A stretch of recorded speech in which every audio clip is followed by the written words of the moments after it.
عمر لانو کو اللہ تعالی نے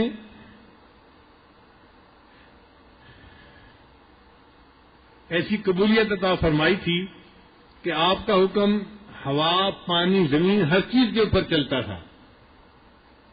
اس کو کہتے ہیں مقام تسخیر. تو عمر لانو کو اللہ تعالی نے مقام تسخیر عطا فرمایا تھا. حدیث پاک میں ہے کہ مدینہ طیبہ میں کھڑے تھے، زمین میں زلزلہ آیا، ہلنے لگی، تو عمر لانو نے زمین کے اوپر پاؤں مارا اور کہا اے زمین تو کیوں ہلتی ہے؟ کیا عمر نے تیرے اوپر عدل قائم نہیں کیا؟ پاؤں مارنے سے زمین رک گئی، زلزلہ ختم ہو گیا. یعنی زمین نے بھی ان کی بات کو مان لیا. پھر ایک مرتبہ عمر لانو جمعے کا خطبہ دے رہے تھے. خطبے کے دوران انہوں نے فرمایا یا ساریۃ الجبل، اے ساریہ پہاڑ کی طرف دھیان رکھنا. ساریہ ایک صحابی تھے، وہ اسلامی لشکر کے اندر گئے ہوئے تھے اور اپنے یعنی گروپ کے امیر تھے. وہ سینکڑوں میل مدینہ سے دور تھے. اللہ کی شان کہ ان کو یہ آواز سنائی دی. عمر لانو کی آواز پہنچی کہ پہاڑ کی طرف کا دھیان رکھنا. وہ جس لشکر سے دشمن سے لڑنا چاہتے تھے، اصل میں وہ پہاڑ کے پیچھے سے ان کے اوپر حملہ کرنا چاہتا تھا، ان کو نقصان پہنچانا چاہتا تھا. جب عمر لانو کی انہوں نے آواز سنی تو انہوں نے پہاڑ کی طرف دھیان کیا اور ان کو لشکر آتا نظر آیا تو وہ ان کے نقصان سے بچ گئے اور اللہ نے مسلمانوں کو فتح عطا فرمائی. تو عمر لانو کا یہ پیغام ہوا نے سینکڑوں میل دور تک پہنچا دیا. ہوا بھی ان کا حکم مانتی تھی، زمین بھی حکم مانتی تھی، پانی بھی حکم مانتے تھے. چنانچہ عمر بن عاص لانو نے جب مصر کو فتح کیا تو مصر میں ایک دریا ہے جس کو دریائے نیل کہتے ہیں.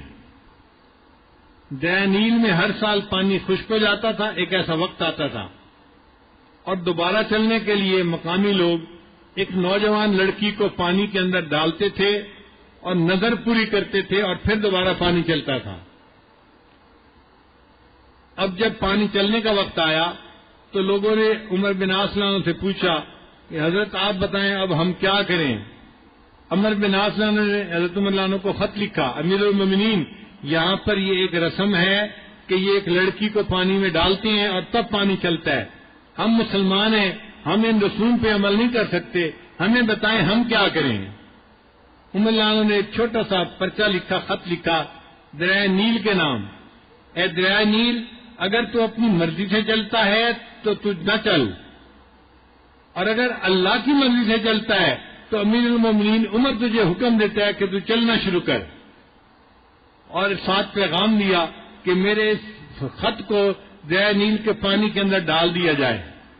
جب وہ رکا پانی کے اندر ڈالا گیا، دریائے نیل کا پانی چلنا شروع ہوا. اس وقت سے چل رہا ہے، اس کے بعد آج تک دریائے نیل کا پانی ختم نہیں ہوا.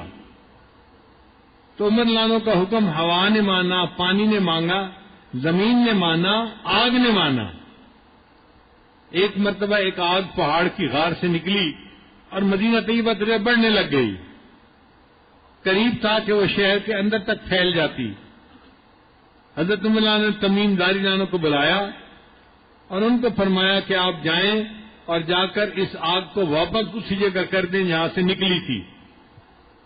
انہوں نے 2 رکعت نفل پڑھے، اللہ سے دعا مانگی اور آگ کے قریب پہنچے تو جو اپنا کرتا، اپنا رومال تھا، وہ انہوں نے اپنی چادر کو ہاتھ میں پکڑا اور آگ کو اس طرح مار رہے تھے جیسے کسی جانور کو چھانٹے سے مارتے ہیں. ان کے چھانٹے کے مارنے سے آگ سمٹنا شروع ہوئی، جہاں سے نکلی تھی وہیں پر واپس چلی گئی. تو عمر لانو کا حکم آگ پہ چلا، پانی پہ چلا، زمین پہ چلا، ہوا پہ چلا. اللہ نے ان کو مقام تسخیر عطا فرمایا تھا.